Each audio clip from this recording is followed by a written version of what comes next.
할렐루야. 아멘. 할렐루야. 아멘. 사십시다. 잘 오셨습니다. 잘 오셨습니다. 최고의 은혜 자리에 오셨습니다. 최고의 은혜 자리에 오셨습니다. 우리 주님 늘 말씀으로 저와 여러분과 함께 하실 줄로 믿으시기 바랍니다. 아멘. 고든 맥도날드 목사님이 계시는데 미국에 아주 유명한 분입니다. 방송 설교도 많이 하시고 깊은 영성을 소유하시는 분인데, 이분이 하시는 그 말씀 가운데 사람의 삶을 두 부류로 나누었습니다. 첫째가 뭐냐 하면은 쫓기는 삶을 사는 사람이 있다. 두 번째는 뭐냐 하면 부름받아서 사는 사람이 있다. 이렇게 자기가 많은 것을 경험하고 깊은 영성 가운데 발견한 인생을 두 부류로 나누었다라는 거죠. 두 가지밖에 없다는 거예요. 그래서 그 쫓기는 삶은 어떤 거냐? 현실적으로 사는 것이고, 급한 대로 사는 것이고, 닥치는 대로 사는 것이고, 자기 생각대로 사는 것이고, 결론이 뭐냐 하면 자기를 위해 사는 것이다. 그리고 마지막에 나타나는 현상이 뭐냐? 얻은 것이 아무것도 없다는 거죠. 공허하다. 결과가 없다. 근데 두 번째 부름받은 자의 삶은 항상 어떤 목적 의식을 가지고 산다는 거죠. 그래서 체계적으로 살고 어떤 방향을 향해서 달려가게 되고, 그 일을 이루기 위해서 자기를 절제하기도 하고 인내하기도 하고 극복하기도 하고. 그래서 부름받은 자의 삶은 자기를 위해 사는 것이 아니고 부름받은 자를 위해서 사는 자다. 그래서 하나님께서 우리를 부르셔서 구원의 백성이 되게 하셨을 때에 저와 여러분은 어떤 자가 된 거냐? 여러분, 주님을 모르는 자들은 다 쫓기는 삶을 삽니다. 되는 대로 삽니다. 자기에 유익하다라면 무엇이든지 할 수 있는 사람. 그러나 저와 여러분 부름을 받았기 때문에 뭘 위해서? 주님이 원하시는 삶을 살게 될 줄로 믿으시기 바랍니다. 아멘. 하나님의 뜻을 위해서, 하나님의 목적을 위해서 우리를 부르셔서 만들어 가시고 그 목적을 나를 통해서 이루어 가시더라는 거지. 그러니까 쫓기는 삶은 자기가 자기를 책임져야 되지만, 부름받은 자의 삶은 불러주신 자가 모든 것을 다 채워주시더라. 예를 들면 회사에서 사원을 뽑았을 때에 그 사원이 회사에서 일을 할 수 있도록 모든 것을 회사의 주주가 공급을 합니다. 월급도 주고 또 운행할 수 있도록 자동차도 허락해주고 또 뭐 출장 가면 출장비도 주고, 우리나라 공무원도 마찬가지잖아요. 국가에서 다 해주는 거죠. 그래서 부름받은 자의 삶은 모든 것을 부름자가 책임을 지고 공급해 주시고 다스리고 이끌어 가신다고 하는 것. 이거를 우리가 생각해 볼 때에 정말 우리가 신앙생활을 어떻게 해야 될 건가? 결론이 벌써 나 있습니다. 어떻게 해요? 저와 여러분은 부름받은 자가 누구십니까? 하나님이시다는 거죠. 하나님께서 불러주셨으니까 하나님께서 채워주시고 하나님께서 공급하시고 하나님께서 우리를 이끌어 가실 줄로 믿으시기 바랍니다. 이런 것을 알고 신앙생활을 하게 되면 우리에게 오는 유익이 뭐냐? 염려할 게 없다는 거예요. 걱정할 게 없다. 왜? 부르신 주님이 우리에게 모든 필요를 채워주시는 것인데, 어디까지 채워주시느냐? 너희에게 있어야 할 것을 아신다 그랬어요. 하나님 나라를 위해서 일할 때에 뭐가 필요한지를 아시고, 옷이 필요하면 옷을 주시고 양식이 필요하면 양식도 주시고, 심지어 어디까지 말씀하시느냐 하면 어디에 가서 복음을 전파할 때에 뭘 전할까 걱정하지 마라. 전할 그 시점에 할 말을 우리 입에 담아주신다는 거죠. 아멘. 그러니까 하나님께서 모든 것을 다 제공하시는데, 이걸 가르쳐서 한마디로 줄이면 은혜로 살아가는 백성이 저와 여러분인 줄로 믿으시기 바랍니다. 아멘. 세상 사람들은 자기 힘으로 살아가야 돼요. 자기가 힘들어서 돈 벌어서 자기가 노력해서 자기가 땀 흘려서 자기 것을 자기가 챙겨서 살아가야 되는데 우리는 우리의 필요를 하나님께서 채워주신다고 하는 이 원리가 판이하게 다르다는 거죠. 그런데 이제 문제가 하나 생겨요. 어떤 문제가 생기느냐. 교회를 다니시면서도 우리 삶의 방식을 가만히 보면 이런 것을 우리가 깨닫지 못하고 믿지 못했기 때문에 세상 사람들하고 똑같이 살아가려고 한다는 거죠. 가만히 들여다보면 보면 교회를 다니시고 예수를 믿고 신앙생활을 하시긴 하시는데 삶의 방식에 있어서는 전혀 은혜로 살지 않고 세상 방식대로 살고 자기 필요를 자기가 채우려고 그러고 자기 살 걱정 자기가 다 하고 내가 혹시나 뭐 참 하늘이 꺼지 못 들까 땅이 꺼지 못 들까 혹시 병에 걸리면 어떻게 경제력이 없어가 먹고 살 게 없으면 어떡할까? 모든 삶의 책임을 누가 해요? 자기가 지고 있다라는 거예요. 그러니까 얼마나 그게 괴로워요, 그게. 얼마나 힘들어요. 예수 믿었다라고 하는 정보가 아무것도 없어요. 그냥 세상 사람하고 똑같이 살아가요. 그러나 은혜의 백성인 저와 여러분은 내가 살고 있지만 나 사는 것 아니고 내 속에 그리스도께서 사신 것이라 그리스도께서 모든 삶을 주관하시고 내 마음과 생각까지도 지켜주시고 우리의 갈 길을 인도하시는 줄로 믿으시기 바랍니다. 이게 쉽게 안 된다는 거예요. 중지. 그게 이제 우리에게 문제가 되고 있어요. 이 문제가 쉽게 그냥 될 것 같으면 얼마나 좋아요, 그냥. 근데 예수를 믿어도 이게 잘 안 되는 거예요. 1년이 가고 5년이 가고 10년이 가고 심지어 20년, 30년 예수 믿어도 늘 자기식으로 살아간다는 거예요. 그랬을 때에 하나님께서 보시는 눈은 어떻습니까? 너무 안타까워하는 거죠. 아니 걱정하지 마라 그런데 아무것도 염려하지 마라. 아무것도 염려하지 마라. 모든 일에 뭐예요? 우리에게 후히 주시고 꾸짖지 아니하시는 하나님께 구하라. 내가 다 줄 테니까 걱정하지 마라. 하나님은 우리의 모든 삶을 너무나 잘하시는데 나를 나보다 더 잘하신다는 거죠. 왜요? 하나님께서 나를 만드셨습니까? 여러분 자동차 하나도 다른 사람은 자동차가 고장이 나면 못 고쳐도 자동차를 만든 사람은 쉽게 고친다는 거예요. 그냥 고장이 어디서 나서 못 가느냐 딱 한 번만 만져보고 두드려보면 아 이거 어디 문제가 있다 금방 안다는 거죠. 하나님께서 우리 인간을 창조하셨기 때문에 사람의 약점이 어디 있고 어디에서 쉽게 탈이 나는지를 하나님 제일 잘 아시고 치료하시는 것도 누가 제일 잘 하시느냐? 하나님이 하시는 줄로 믿으시기 바랍니다. 아멘. 그래서 하나님께 맡기면 쉽게 해결될 문제를 알지도 못하면서 자기가 막 그냥 참 힘드는 거죠. 텔레비전이 저희 집에 고장이 나가지고 제가 아무리 만져봐도 안 돼요. 뉴스도 좀 보고 세상 돌아가는 것도 좀 보고 콜레라가 어떻게 지금 진행되고 있는 것도 보고 궁금하긴 한데 보려고 하니까 안 켜져요. 그래서 서비스를 불렀어요. 부르니까 자기는 보니 금방 그냥 뭐 몇 분 안 걸려서 보면 고쳐내버리더라고요. 왜요? 자기들은 거기에 전문적인 지식이 있고 그 생산하는 공장에서 배워서 나왔던 사람들입니다. 그래서 오늘날 우리에게 있어서 제일 중요한 건 뭐냐? 철저하게 우리는 하나님께서 내 삶을 주관하신다고 하는 하나님께서 은혜를 베풀어 주셔서 은혜 안에 산다라고 하는 이 마인드를 우리 속에 충만하게 가지면 여러분 우리는 아무것도 염려할 것도 없고 근심할 것도 없고 아멘. 아멘. 환란이 오면 환란은 이게 힘을 주셔서 이기게 하시고 너무 환란이 커서 내가 시험 당할 것 같으면 하나님께서 피할 길도 주신다. 사망의 엄심한 골짜기에 지날 때에는 죄의 지팡이와 막대기가 나타나셔가지고 인도하신다는 거예요. 모든 걸 책임져 주신다는데 그거를 우리가 받아들이기까지는 예수님을 믿어도 어마어마한 시간이 소요된다는 거죠. 물론 은혜 있는 거, 그 진리를 쉽게 깨달은 분들은 일찍 해결되는 분도 있습니다.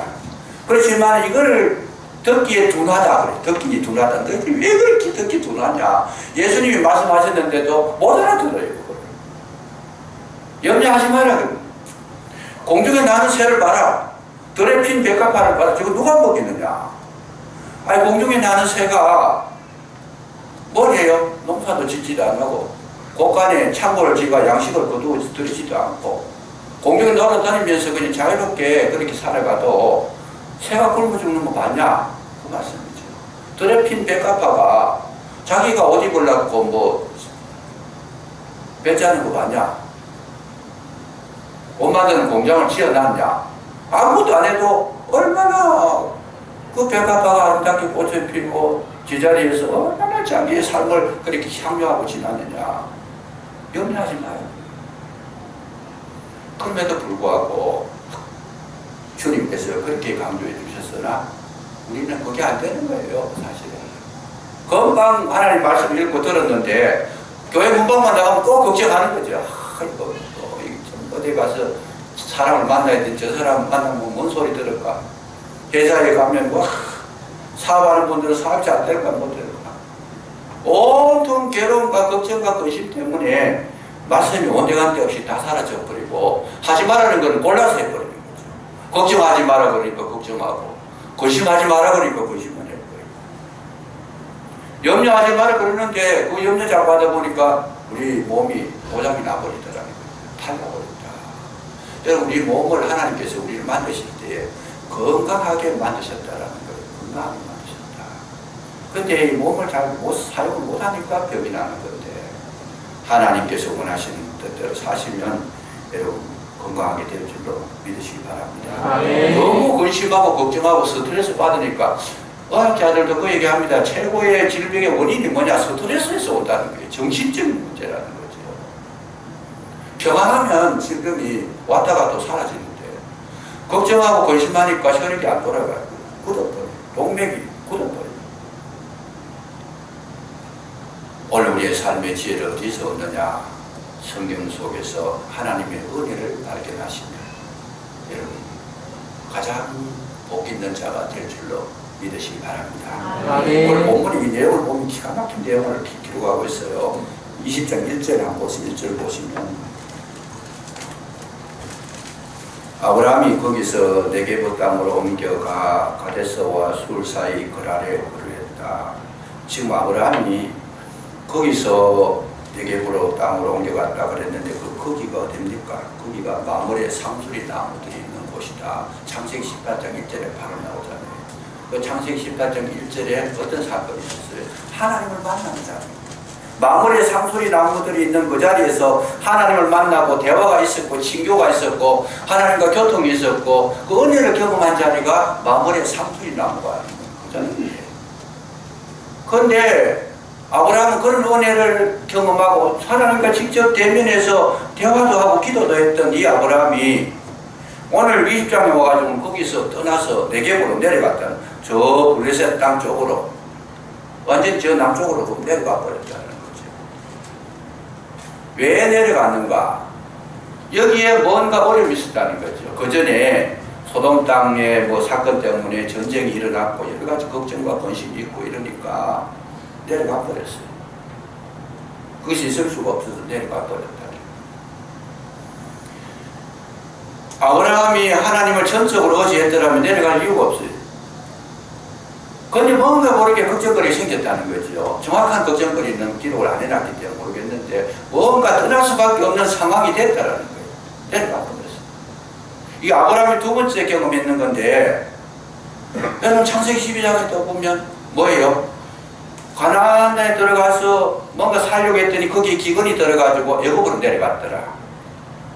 정말 하나님을 믿으면 기근이 들었을 때 기근의 의미를 깨닫고 그거를 이겨낼 수 있는 힘을 길러야 될 텐데 기근이 들었으니까 걱정거리가 막 생긴 거지. 못 먹고 사니까 내려가 버렸더라.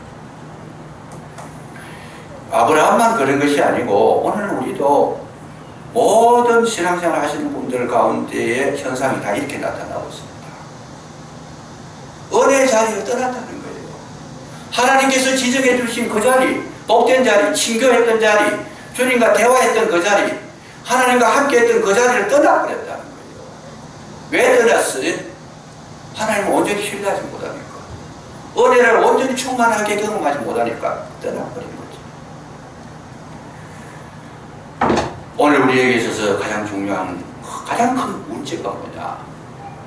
하나님께서 우리를 만드실 때에 그 은혜를 충분하게 깨닫고 그 은혜를 붙들고 그 은혜 속에서 승리하기를 원하시는데 그 은혜를 우리가 받아들이기까지는 우리 마음이 준비가 안 돼 있는 거지.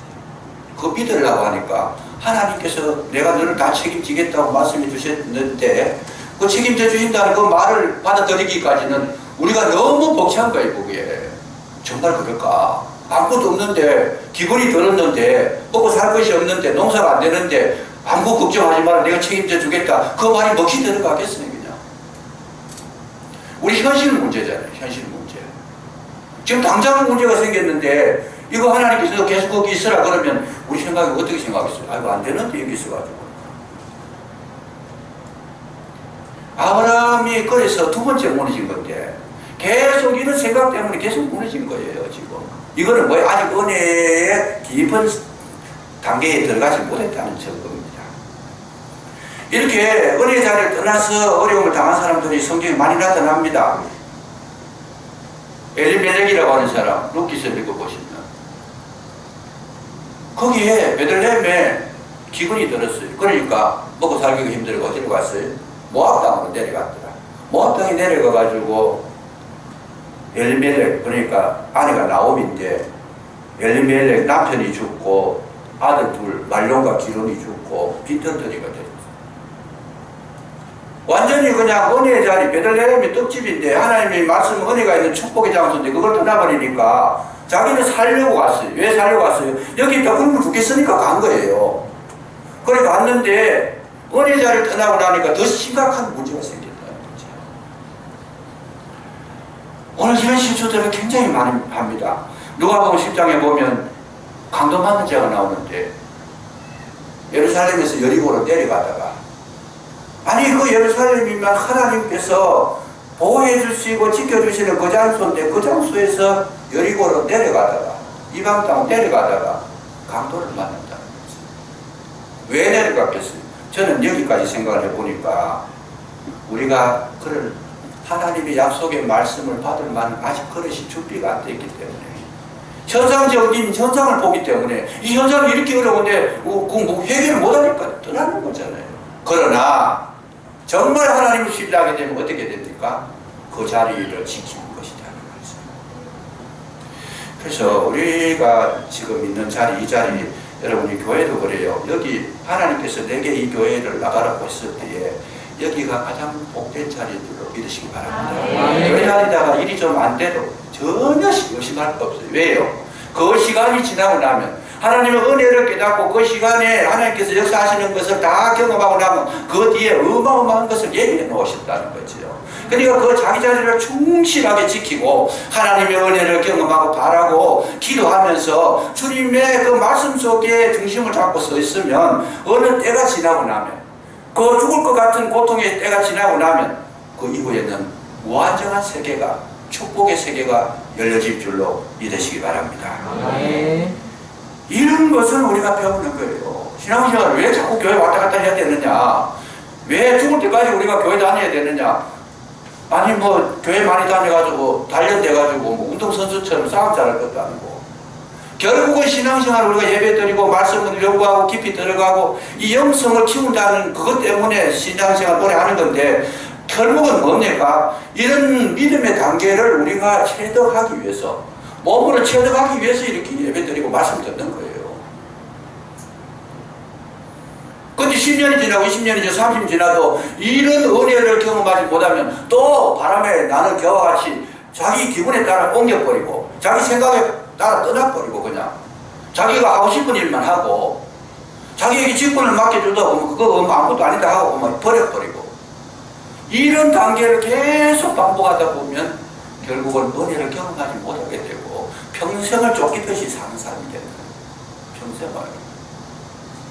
뒤에 지금 쫓아오잖아요. 뭐가요?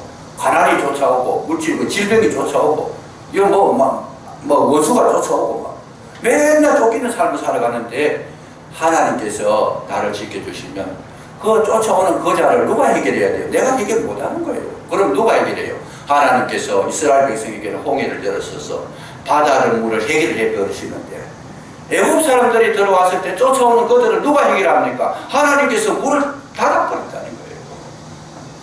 여러분, 우리의 문제는 내가 해결하는 것이 아니고 주님께서 해결하실 줄로 믿으시기 바랍니다. 아멘. 적어도 우리 신앙은 여기까지 은혜를 경험하고 진짜 하나님께서 나를 어떻게 보호하시는가, 하나님의 생각은 우리를 어떻게 눈동자같이 여기신다는 거죠. 아멘. 그렇게 귀한 사랑을 가지고 우리도 사람도 자기 자녀를 얼마나 사랑해요. 그냥 자녀 생각하면 자녀가 고민거리가 있으면 부모도 고민을 해요.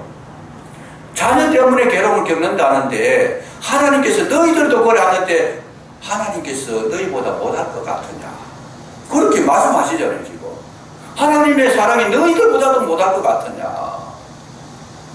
그런데도 불구하고 우리는 하나님 별로 신뢰하지 않아요. 내 기분으로, 내 뜻대로, 내 유익을 따라서 잠께 쓰고 그냥 결론이 안 난다는 거지. 그래서 오늘 우리는 이 본문의 말씀을 통해서 정말 은혜가 뭔가 여기에 가만히 보면 기가 막힌 일이 일어납니다. 그날에 내려갔더니 그랄왕 아비멜렉이 아내 사라를 데려가 버렸어요. 너무 왜 데려갔는지 하면 여러 가지 이유가 있지만 물론 뭐 인물이 좋았던 것 같아요. 왕이니까. 또 외교적인 관계로 데려갔다는 이야기도 있어요. 그건 뭔지는 모르겠어요. 어쨌든 데려갔어요. 데려갔는데 하나님께서 나타나셔가지고 아비멜렉을 굉장히 책망을 합니다. 지금 거짓말은 누가 했어요? 아브라함이 거짓말했어요. 자기 아내 아니라 그러고. 근데 실제로 하나님께서 나타나셔가지고 책망을 하시려고 그러면 누구한테 해야 돼요? 아브라함을 책망하셔요. 너 왜 거짓말했느냐, 선지자가 말이야. 요즘으로 말하는 목사가 돼가지고 왜 거짓말 이렇게 해야 되는데 하나님께서 아브라함에게는 전혀 책망하지 않고 누구를 찾아가요? 아비멜렉을 찾아갑니다. 아비멜렉을 찾아가가지고 야, 너 왜 그 아브라함의 아내를 네가 가까이 했느냐? 당장 안 돌려보내면 너 가지고 내가 몰살시키겠다. 하나님께서 누구를 지금 책망하고 고함 지르고 계셔요? 아비멜렉.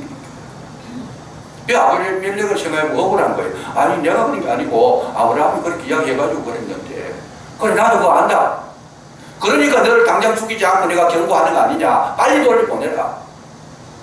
여러분, 만약에 그 사라가 아비멜렉하고 잠을 해가지고 자녀를 낳았다면 구속사가 깨져버립니다. 그 아브라함의 후손 가운데에서 누가 나와야 돼? 예수 그리스도가 오셔야 되는데 이 관계가 깨져버리니까 하나님께서 절대로 이 문제에 대해서는 물러서지 않고 당장 찾아가가지고 오늘 하나님께서 문제를 해결하는데 내가 잘못해도 하나님은 그 잘못을 해결하는 방법을 나를 책망하는 것이 아니고 문제를 일으켰던 그 자를 찾아가셔가지고 해결하시는 줄로 믿으시기 바랍니다. 아멘. 이게 하나님의 은혜였어요.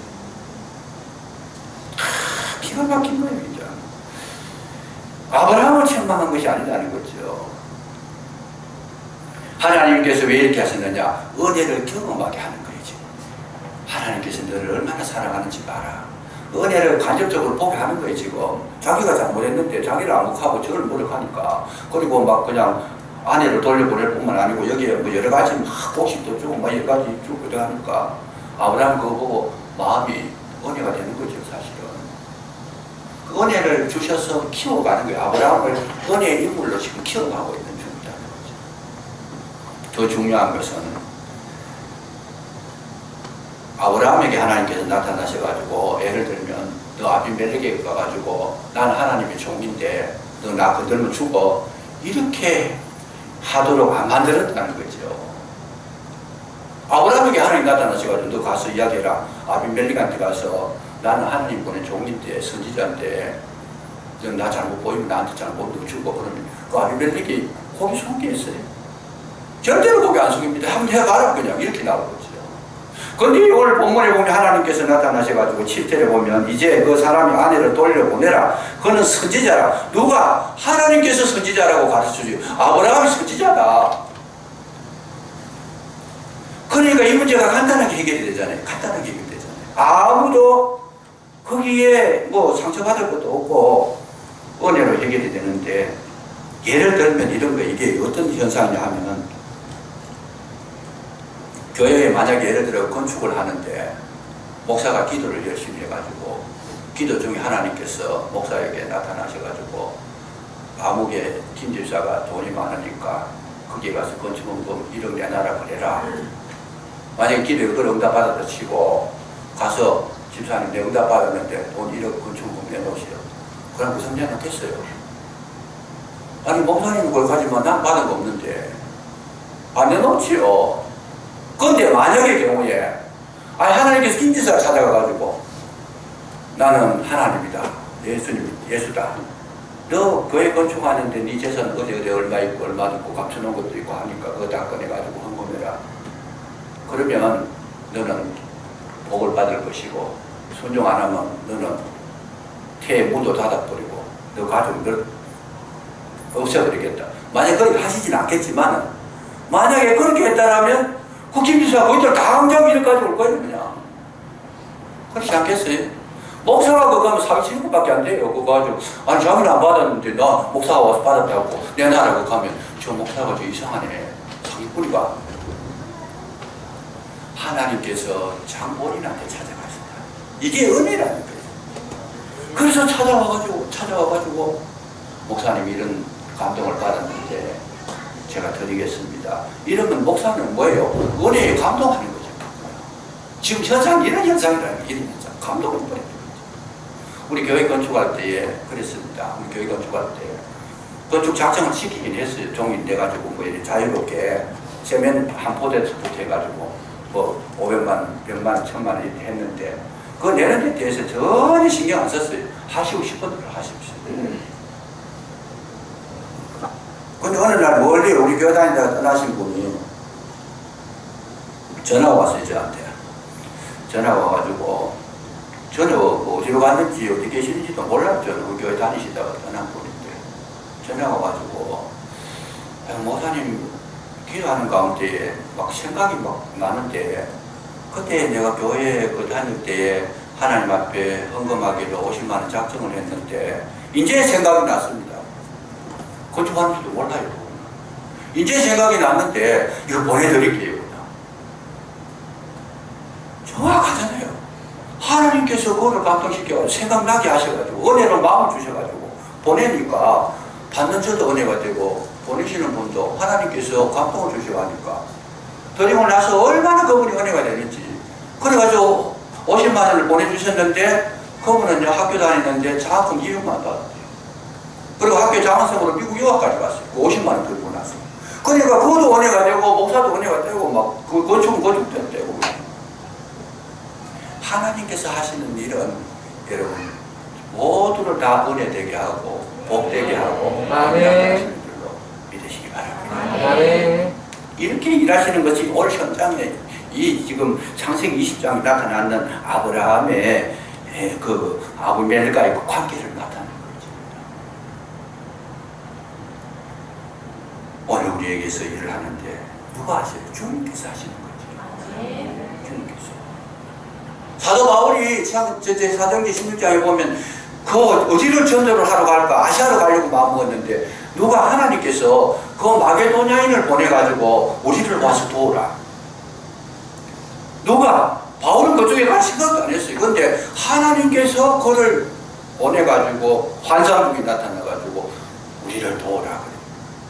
그래서 가서 보니까 바울이 그쪽을 가서 보니까 자주장사 루디아를 만나게 되고 거기에 일어나는 일들이 뭐 계속 그냥 빌립보 교회를 세우고 나서 자주장사 루디아를 통해서 빌립보 교회를 세우고 나서 거기에 막 그냥 귀신들 그냥 쫓아내잖아요. 하나님께서 하실 일을 따라가니까 귀신을 쫓아내는데 누가 쫓아냈겠어요? 하나님 쫓아내신 거지요. 그러니까 목자들이 막 놀라가지고 이 사람 있으면 안 되겠다 싶어가지고 감옥에 고발해가 가다 버렸는데 가니까 바울과 실라가 뭐 했어요? 기도하고 참여했다. 감옥 속에서. 그리고 옥터가 움직이고 막 공문이 열리고 착고가 부러지고 막 이런 사건이 일어나고 그 간수를 구원하게 됐는데 바울이 위대한 거냐? 아니다는 거예요. 하나님께서 예비해 놓으신 줄로 믿으시기 바랍니다. 이것이 하나님의 은혜 속에 살아가는 사람들의 특징이라는 거예요. 아멘. 바울이 물론 위대하지만 인간적으로 보면 그 바울을 세우신 분이 누구냐? 하나님이신데 하나님께서 적당한 능력으로, 적당한 기적으로, 적당한 말씀으로 적당한 사람들을 만나게 하셔서 하나님께서 이기게 하셨다는 거잖아요. 이거는 은혜로 움직이는 거지. 바울은 고달프지만은 그 먼 여행에 참 힘들지만은 배고플 때도 많았지만은 은혜로 살아가니까 그것이 한 번도 고생했다고 생각하지 않습니다. 지내놓고 보니까 너무 감사하다. 나의 나된 것은 하나님의 은혜로라. 이렇게 고백을 하는 거죠. 우리 그리스도인의 삶은 뭡니까? 바로 이거예요. 그래서 우리는 뭐만 해야 돼요? 늘 감사만 해야 된다.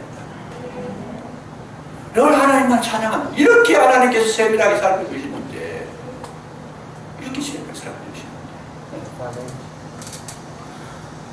저는 간혹 놀라는 것 중에 하나가 마음에 먹은 생각들이 있어요. 말도 안 했어요. 마음에 먹은 생각이 있었는데 그 생각을 얼마 뒤에 보면은 그게 나타났어요. 현상이 나타났는데 아니 이거 대해서 본 것 같은데 내 머릿속에 남아있는데 이거 언제 그랬더라. 가만히 생각해 보니까 나타난 적이 아니고 내 마음에 나타난 것이 있었어요. 거기에 얼마 지나고 나니 그대로 이루어지더라는 거예요. 그대로 이루어지더라. 은혜라는 거예요. 은혜라는 거예요. 그래서 우리는 여러분 걱정하고 근심하는 것은 하나님의 나라의 사람이 아니라는 거예요. 천국 백성은 뭐만 있어야 돼요? 여러분 마음에 감사가 있고 아멘. 기쁨이 있고 아멘. 즐거움이 있고 아멘. 찬양이 있는 줄로 믿으시기 바랍니다. 아멘. 걱정하고 염려하는 것은 불신앙에서 나오는 거라는 거예요. 너 왜 나를 믿지 못하느냐? 나는 너의 하나님이다. 내 주인이다. 내 목자다. 선한 목자다. 선한 목자가 엉뚱이로 있다 하겠습니까? 아니잖아요. 이렇게 말씀을 그렇게 가까이 해주셨는데도 불구하고 우리는 당장 또 교회 문 밖에 나가면 당장 먹어야 되고 입어야 되고 어떻게 살아야 되고 그렇다고 해가지고 가만히 있으라는 얘기는 아니에요. 성경은 우리에게 은혜의 길로 인도하신다는 거지. 은혜의 길로 인도하셔서 주님을 따라가게 되면 주님께서는 안 되는 데도 되게 하시고 끊어진 길도 이어주시고 복된 장소로 인도를 해주신다는 거지. 그래서 시냇가에 심은 나무와 같이 시절을 쫓아 열매를 맺고 그 잎사귀가 마르지 아니하도록 은혜를 베풀어 주실 줄로 믿으시기 바랍니다. 코로나가 문제가 아니에요. 은혜가 떨어져서 문제지. 이 모든 것이 바울의 고백은 모든 것이 합력하여 선을 이루느니라. 우리가 걸어가는 것 그러면 나쁜 것 같지만 나쁜 것 때문에 더 좋은 일들이 일어나고 안 되는 것 같지만 안 되는 것 때문에 더 큰 역사가 나타납니다. 그래서 우리는 돼도 감사하고 안 돼도 감사하고 왜요? 합력하여 선을 이루십니다. 그래서 믿음 있는 분들에게 여러분 염려와 걱정은요 전혀 도움이 안 됩니다. 항상 우리는 부름받은 자로 살아가시고 은혜의 백성으로 살아가시고 하나님과 감사로 살아가시기를 주의 이름으로 축복합니다. 기도하겠습니다. 아버지 하나님 참으로 감사합니다. 우리를 부르셔서 아버지 하나님의 자녀로 삼으시고 아버지 하나님 나라의 백성으로 삼으시고 날마다 우리와 동행하여 주시니 진심으로 감사합니다. 아버지 하나님 그 은혜를 늘 마음에 간직하고 오직 주님을 믿고 의지하며 그 인도함을 따라 우리의 한 걸음 한 걸음 걸어가는 아름다운 발걸음 되게 해주시기를 간절히 기도하고 원합니다. 아무것도 염려하지 않고 다만 우리의 필요한 것을 기도와 간구로 주님께 아뢰을 때에 우리의 마음과 생각을 지켜주셔서 은혜롭게 하시고 아버지의 놀라운 능력을 경험하게 하시고 최후의 승리자가 되게 하실 줄로 믿습니다. 이 말씀 꼭 깨어지하고 온전히 감사로 승리하는 우리 모든 삶이 되게 해 주시옵소서. 아멘. 예수님 이름으로 감사기도 드리옵나이다. 아멘. 아멘.